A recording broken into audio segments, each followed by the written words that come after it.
가보년 11월 1일 새벽에 망굴례를 행했다. 몸이 몹시 불편하여 종일 나가지 않았다. 2일 맑음 좌도에서는 사도첨지 김완을, 우도에서는 우후 이정충을, 경상도에서는 미주왕 첨사 성윤문을 장수로 정하여 적을 수색하고 토벌하게 들여보냈다. 3일 맑음 아침에 김천석이 비변사의 공문을 가지고 항복한 외국 야여문 등 3명을 데리고 진해에 이르렀다. 수색 토벌하러 나갔던 군사들이 돌아오니 이미 밤 10시쯤이었다. 이영남이 와서 만났다. 4일 맑음 대청에 나가서 항복한 왜군들의 사정을 물었다. 임금에게 보낼 전문을 가져갈 유생이 들어왔다. 5일 흐리고 가랑비가 내렸다. 송한년이 대구 10마리를 잡아왔다. 순변사 이일이 그의 군관을 시켜 항복한 왜군 13명을 압송해 오도록 했다. 밤새도록 큰 비가 내렸다. 6일 흐려서나 따뜻하기가 봄날 같았다. 이영남이 와서 만나고 이정충도 왔다. 첨지 신호가 와서 이야기했다. 송희립이 사냥하러 나갔다. 7일 늦게 깨었다. 아침에 대청으로 나가서 항복한 왜군 17명을 남해로 보냈다. 늦게 금갑도만호 이정표, 사도첨사 김완, 여도만호 김인영, 영등포만호 우치적 등이 함께 왔다. 이날 낮에 첨지 신호가 보고하기를 원수가 되돌아와서는 수군 부대에 머물러 있다고 하였다. 8일 새벽에 잠깐 비가 뿌리더니 늦게 깨었다. 배 만들 목재를 운반해 왔다. 새벽 꿈에 영의정이 이상한 모양을 하고 있고 나는 관을 벗었는데 함께 민종각의 집으로 가서 같이 이야기하다가 깨었다. 이게 무슨 징조인지 모르겠다. 9일 맑았지만 바람이 고르지 못했다. 10일 맑음 아침에 이희남이 들어왔다. 조카 뇌도 본영에 왔다고 했다. 11일 동짓날이라 11월 중임에도 새벽에 망굴례를 드린 뒤에 군사들에게 팥죽을 먹였다. 우후와 정담수가 와서 만나고 돌아갔다. 12일 맑음 일찍 대청으로 나가 순천 생리 정정서와 역졸이 남긴 남원에서 폐해를 끼쳤기로 처벌하였다. 첨지 신호에게 이별주를 대접하였다. 또 견내랑에서 경계선을 넘어 고기잡이를 한 사람 24명에게 곤장을 쳤다. 13일 맑음 바람이 차차차니 날이 따뜻했다. 신첨지와 아들 회가 이희남, 김숙현과 함께 본영으로 갔다. 종 한경에게 은진의 김정의 집에 다녀오도록 명했다. 장계도 또한 보냈다. 원수가 방어사 군관으로 하여금 항복한 왜군 14명을 데리고 오게 했다. 저녁에 윤련이 자기 누이의 편지를 가지고 왔는데 망언이 많아서 가소로웠다. 버리고자 하면서도 버리지 못할 것이 있으니 그것은 곧 남은 새 아이로 끝내 의지할 데가 없기 때문이다. 15일은 아버지 제삿날이라 밖에 나가지 않았다. 밤에 달빛이 대낮 같아 잠을 이루지 못하고 밤새도록 뒤척거렸다. 14일 맑음 아침에 우병사 김응서가 항복한 왜군 7명을 자기 군관을 시켜 데려왔기에 곧 남해 현으로 보냈다. 이함이 남해에서 왔다. 15일 맑음 따뜻하기가 봄날 같았다. 음양의 조화가 질서를 잃은 것 같으니 그야말로 재난이라고 할 만하다. 오늘은 아버님의 제삿날이라 나가지 않고 홀로 방에 앉아 있으니 슬픈 회포를 어찌다 말하리요. 저 물역에 타무선이 들어왔다. 순천의 교생이 교서의 등본을 가지고 왔다. 또 아들 울의 편지를 보니 어머님의 최후가 예전처럼 평안하시다고 한다. 매우 다행이다. 상주의 사촌누이 편지를 가지고 그 아들 윤엽이 본영에 이르렀다. 보내온 편지를 읽어보니 눈물이 흐르는 것을 막을 수가 없었다. 영의정의 편지도 왔다. 16일 맑았으나 바람이 조금 차가웠다. 식사 후에 대청에 앉아있으니 우후, 여도만호, 회령포만호, 사도첨사, 녹도만호, 금갑도만호, 영등포만호, 전을안진만호, 정담수 등이 와서 보고 돌아갔다. 저녁녘에는 날씨가 무척 따뜻해졌다. 17일 맑고 따뜻했다. 서리가 눈처럼 쌓였는데 무슨 징조인지 모르겠다. 늦게 산들바람이 종일 불었다. 밤 10시경에 조카 뇌와 아들 울이 들어왔다. 자정쯤에 거센 바람에 크게 불었다. 18일 맑음.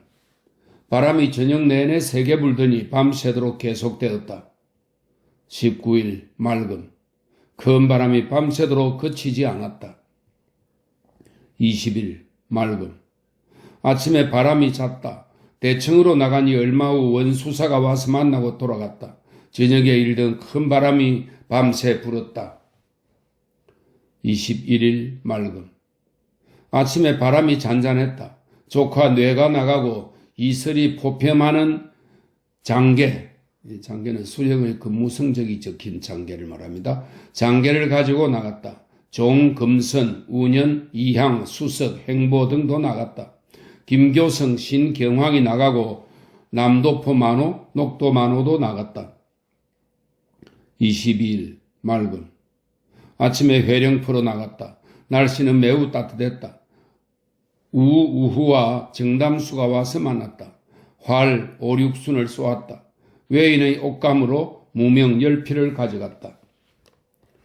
23일 맑고 따뜻했다. 흥량, 궁량과 순천, 굴량 등을 받아들였다. 저녁녘에 이경복이 자기 소실과 함께 들어왔다.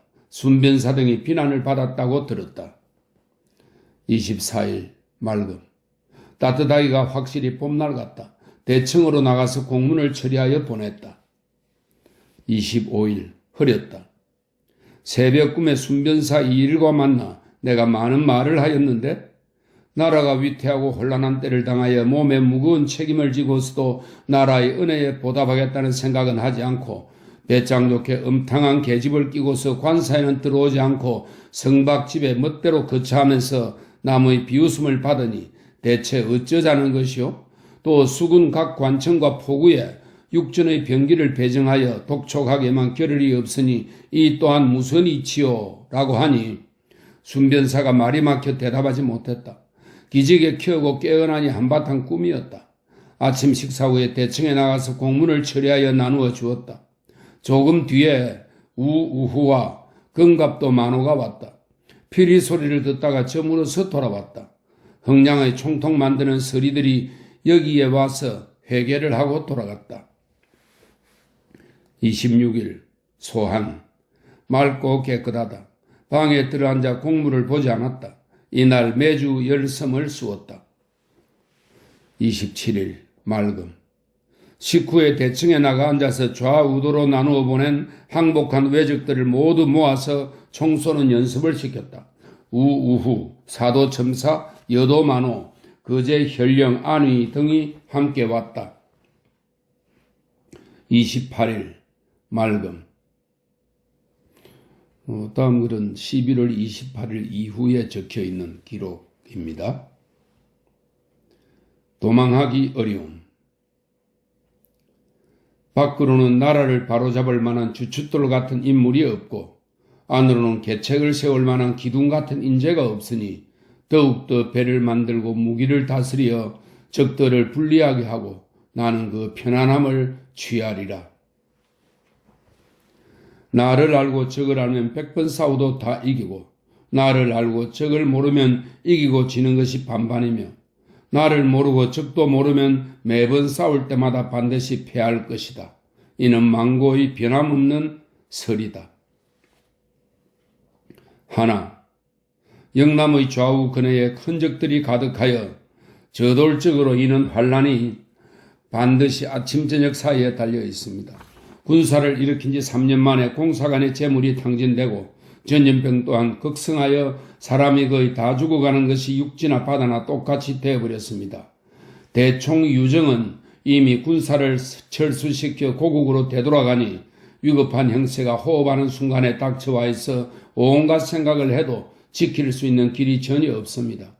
바다와 육지의 여러 장수들이 모두 호남의 한 도에 의지하였으나 호남이 혼란스럽기가 병화를 겪음보다 더욱 심하니 앞으로 군량과 군사를 의지할 곳이 전혀 없게 되었습니다. 날로 쇠잔하여 각처의 잡색군들을 급히 모으는 것만도 못하기에 혹 육로의 요해지를 막아 지키고 혹 수군을 도와 합세하여 곧바로 적진으로 쳐들어갔습니다.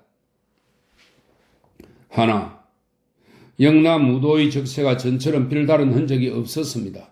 다만 다시 그 형세를 살펴보면 굶주린 기색이 많아 그 뜻은 필시 가을곡식을 수확하는 데 있을 것인데 우리나라의 방비는 너무 소홀하여 도무지 방어하여 지키는 형세가 없습니다. 외놈이 두려워하는 바는 수군이지만 수군으로서 싸움에 나서는 자가 하나도 없습니다. 또 동료들을 모아 옮겨다니며 구걸하는 무리가 곤란한 상황에 놓이고 군사들도 양식을 보지 못하고 질병이 또 성하여 사망하는 일이 줄을 이으니 누차 이러한 내용을 갖추어 원수와 관찰사에게 공문을 보냈으나 조금도 답변이 없었습니다. 임금에게 급히 고한 것도 한두 차례가 아니었으나 또한 시행하라는 명령도 없었으니 백방으로 생각해 보아도 방어하여 지킬 길이 전혀 없습니다. 수군의 한 가지 일도 그 형세가 장차 파하여 그만두게 될 듯합니다.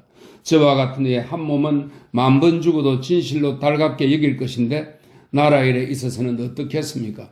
수군은 사소한 군량일지라도 연해의 고을에 저장해 두었거늘 관찰사와 원수가 군관을 보내 곡간을 뒤져 실어갔습니다. 저는 타도의 먼 바다에 있어서 미처 조치를 하지 못하여 형세가 이 지경에 이르렀으니 이를 어찌하겠습니까? 만약 특별히 수군 의사를 보내어 수군의 일을 총괄하여 검사하게 한다면 이를 바로잡을 수 있을 것 같아 망령된 생각으로 급히 장계를 올립니다. 그러나 만약 온당치 않다면 영남 순무 의사가 하나, 순변사 일이 거의 다다른 데로 옮겨서 속하게 하고 명령하는 날에 아울러 금살 모병에 속한 군사들을 물러가 집에 있게 하였다가 적들이 가까운 곳에 있다는 것을 듣고는 일시에 달려와 모였다고 합니다. 그런 까닭에 연해의 수군의 원수 소속 병사들은 어찌하여 잠시 한때의 안일함의 일을 거의 다 내맡기는 것입니까?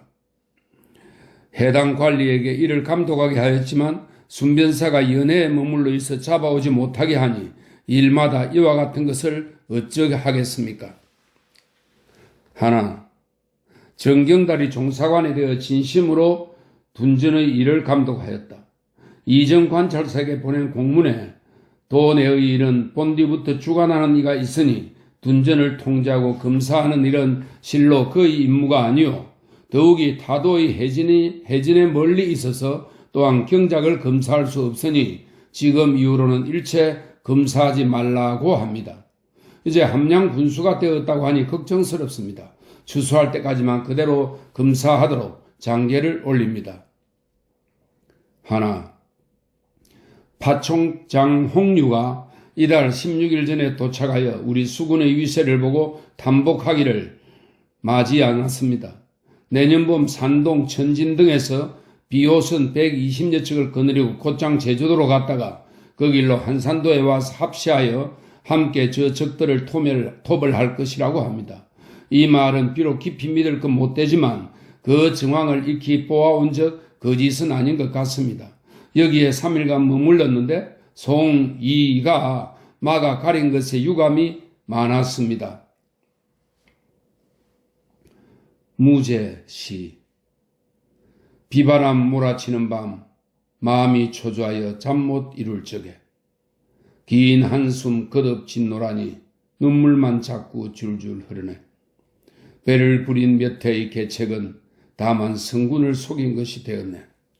사나는 오히려 부끄러운 빛 띠고 물고기 날새들도 슬피 우느나 나라의 다급한 형세에 누구에게 능히 평정을 맡기리오. 배를 몰던 몇 해의 계책은 이제 성군을 속인 것이 되었네. 중은 회복한 제갈량이 그립고 적을 몰아낸 곽자이를 사모하네. 비바람 몰아치는 밤 마음이 초조하여 잠 못 이룰 적에 슬픈 마음은 쓸개가 찢긴 듯 쓰라린 가슴은 살을 애는 양 긴 한숨 거듭 짓노라니 눈물만 자꾸 줄줄 흐르네. 쓰라린 가슴은 쓸개가 잘린 듯 슬픈 마음은 살을 애는 양. 사나가 참혹한 빛을 띠고 물고기 날새들도 슬피 우느나. 태평 세월 200년에 화려한 문물은 삼천 모양. 나라의 다급한 형세에 평정을 맡길 인재 없네. 여러 해 방비할 계책 세우노라니 중원 회복한 제갈량이 그립고 적을 몰아낸 곽자이를 사모하네. 다음 글은 이 위치에 남아있는 메모인 것 같습니다. 기존에 있는 것과 본영의 것을 가져와 모았다. 하얀 접는 부채 358자루, 특별히 잘 만든 부채 453자루에서 7월 10일 순변사에게 15자루를 보냈다. 기름진 부채 590자루에서 7월 10일 순변사에게 10자루를 보냈다. 오칠한 부채 58자루에서 5자루를 순변사에게 보냈다. 일반 부채 50자루에서 10자루를 순변사에게 보냈다. 갈모 40개, 송칼 323자루, 육장부 2개, 들기름 먹인 두꺼운 종이 5권, 기름 먹인 종이 5권을 본영으로 가져왔다. 들기름 먹인 종이와 기름 먹인 종이는 앞의 것과 같다. 수원을 빼낸 금 이런 양은 이미 명나라 장수에게 주었다. 흥량에서 대대로 사는 종, 매마, 대준, 영세, 방죽, 영로 등 큰대 23개, 중치대 23개, 7월 4일에 만들려고 옥지가 받아갔다. 크고 작은 대 93개, 7월 27일 옥지가 만들려고 받아갔다. 큰 대화살 65개를 만들어 바쳤다. 중치 대화살 40개와 22개, 9월 5일에 무제가 바쳤다. 6월 6일 삶은 대로서 약간 무거운 것이 50개, 상품죽 11개, 약간 가벼운 때 53개가 좋은 품질이다. 가볍고 작은 데 48개에서 30개를 충청병사에게 보냈다. 큰데 78개를 군관등에게 보냈다. 다음 중지대 44개를 우수사에게 보냈다. 좋지 않은 대는 26개였다. 본영의 전선 7척에서 새로 만든 5척을 정비하여 왔고 전에 만든 2척에서 의병의 것이 1척, 개조한 것이 1척이다. 순춘에는 10척에서 새로 만든 것이 3척, 전에 만든 것이 1척, 본영의 배 1척, 방답의 배 5척이다. 흥량에는 10척에서 그 현에서 새로 만든 것이 2척, 전에 만든 것이 2척, 본영의 배 1척, 사도의 배 5척이다. 나간에는 3척에서 그 군에서 새로 만든 것이 2척, 전에 만든 것이 1척, 본영의 배가 1척이다. 광양에는 4척에서 그 현에서 새로 만든 것이 2척, 전에 만든 것이 1척, 본영의 배가 1척이다. 보승에는 8척에서 그 군에서 새로 만든 것이 2척, 전에 만든 것이 2척, 녹도의 배 2척, 발포의 배 2척이다. 방답에는 4척에서 새로 만든 것이 4척이다. 여도에는 3척에서 새로 만든 것이 3척이다. 발포에는 3척에서 새로 만든 것이 3척이다. 사도에는 4척에서 새로 만든 것이 4척이다. 녹도에는 3척에서 새로 만든 것이 3척이다. 도양의 목조에 딸린 전답의 벼가 20섬 13말 5대이고 아울러 13섬 14말 8대와 공 1섬 7말을 지었다. 1594년 1월 21일에 싸움에 나갈 수군 21명을 내보내고 8개월군 16명을 돌려보냈다. 5월 3일 곡간을 뒤지어 조사하니 군량이 349섬 14말, 나무를 팔아들인 쌀 80, 그 다음에는 잘 안 보이는 모양입니다. 모두 432섬 14말 4대에서 지금 남은 것이 65섬 12말 4대이다. 명나라 장수 파총 장홍류의 자 중문 호는 수천이며 절강성 영파부에 산다. 머슴은 주정과 구덕이다. 같이 온 기패관은 장도관 반준 주봉이다. 아마 이런 것들은 모두 메모를 해둔 것 같습니다. 참고로.